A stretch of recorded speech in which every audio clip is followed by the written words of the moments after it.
Hello guys, Belle here, going to give you a look at the Vengeance Demon Hunter PvP talent preview. This way you guys can kind of see what you're looking at for your talents for PvP.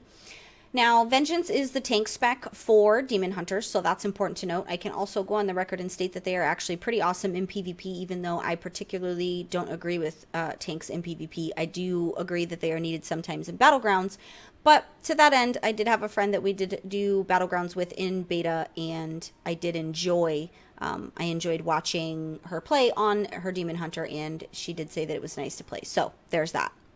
Now, if you need more information on PvP in general when it comes to Legion, because there's so many changes, such as the prestige system, the honor level system, and how you acquire your gear, I did do a video, a Legion PvP system breakdown video. You can click the top right hand corner and watch that video after this one, so that you can make sure that you're fully armed with all the information and what you need to know going into Legion as a PvPer.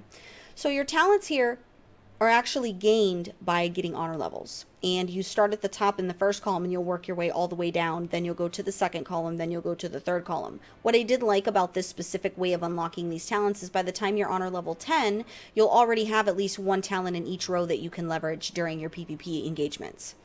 For this top row here, this is going to be the same for every class and spec. These are your CC defensives, so you're going to have these for every spec and class. This top row is going to be completely the same. So that's nice for consistency purposes. Your first one that you do get at level 110 is going to be your Gladiator's Medallion. It's an instant. It's on a 2-minute cooldown, and it's the same deal with your trinket. It removes all movement impairing effects and all effects which cause loss of control to your character while in PvP combat. Your adaptation is passive. All loss of control effects with a duration of 5 seconds or more will activate your Honorable Medallion spell, but only causes it to incur a 60-second cooldown.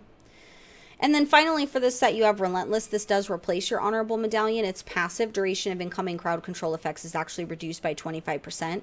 What's important to note here is I actually did test Relentless in Battlegrounds because I wanted to see the difference between the Medallion and Relentless as far as being able to feel the difference here.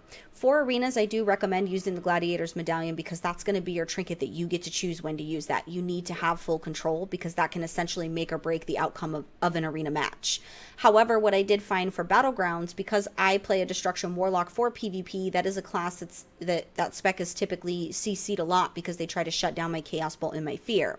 What I noticed in trying out Relentless on a Battleground scenario, because there's so much CC going out all across the board, and you're typically CC'd by several different classes, I did feel that I was in CC less with that 25% duration reduction, and I actually appreciated using the Relentless, and I liked it versus the Gladiator's Medallion. Now, although this is just my opinion and this is just from me testing, the reason I wanted to point it out to you guys is because us as PvPers, we're so in tune with making sure we have that trinket that I wanted to make sure you guys did give it its full thought process so that you didn't discount Relentless completely, because I do feel like in Battlegrounds and RBGs this might be the go-to versus only being able to use your trinket every 2 minutes versus this passive here, which reduces all the duration, reduces all CC duration by 25%. So with that being said, I do think that Relentless should be the go-to for most classes in that regard, especially if you're a healer and you're constantly getting CC'd. I do think that that will help. So for your next set here, you do have Relentless Assault. This is passive. Being attacked increases your damage by 3%, lasts for 5 seconds, and can stack up to 5 times. Your Tormentor, this is also passive. Your Torment has a reduced range, but causes the enemy player to be intimidated, increasing their damage by 20% for 6 seconds. Your melee attacks refresh the duration of Intimidated. Soften Blows is also passive. Any non-periodic attack that deals less damage than 10% of your maximum health is reduced by 20%. You have Solitude. This is also passive. Increases your damage by 15% and attack speed by 15% when there are no allies within 15 yards. Your Reign of Chaos is also going to be passive. Infernal Strike has an additional 10-yard range and 1 additional cooldown charge. Cover of Darkness is passive. Increases the chance for you and your allies to avoid damage while within your darkness effects by 50%. Your Unending Hatred, this is also passive. Anytime you're victim to a magical effect, you do gain 5 pain. In the same row, you have Reverse Magic. This is instant, but it does have a 1-minute cooldown. Dispels all harmful magical effects from yourself and all nearby allies within 10 yards and sends them back to their original caster. Eye of Letharos, I'm sure I'm saying that wrong. I'm sure somebody's going to correct me. It is what it is, guys. It's the nature of things. It is on an instant, and it has a 45-second cooldown, which isn't too terrible considering you keep a watchful eye over your enemy. Whenever they cast a harmful spell, they suffer 6% of their health and shadow damage and refresh the duration of the eye. This does last up to 6 seconds. For this next row, you do have Everlasting Hunt. This is passive. Dealing damage increases your movement speed by 15% for 3 seconds. Cleansed by Flame. This is also a passive ability. Immolation. Aura dispels all magical effects when you cast. The next one in this set's going to be Jagged Spikes. This is passive. While Demon Spikes is active, melee attacks against you cause physical damage equal to 30% of the damage you take to an attacker. For your last row here, you have Sigil Master. This is passive, reduces the cooldown of your sigils by an additional 40%. Your Demonic Trample, this is instant. It's on a 30-second cooldown. You enter Metamorphosis moving at 200% increased speed for a total of 8 seconds. You knock down all enemies in your path and you deal 17k physical damage. Now, during your Demonic Trample, you are only affected by snares but cannot cast or use any normal attacks. Illidan's Grasp, this is channeled. It's important to note that it's channeled.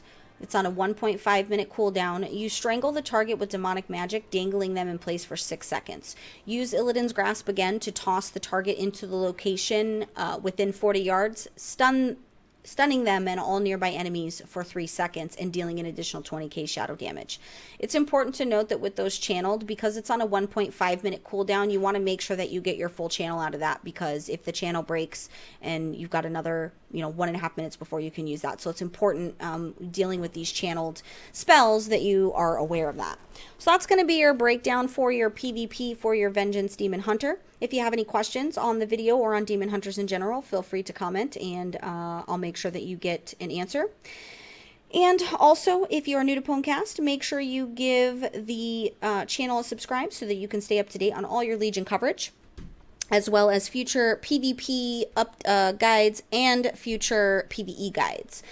I'm going to go ahead and get on out of here, guys. Thank you so much for watching, and as always, don't forget to like, comment, and subscribe.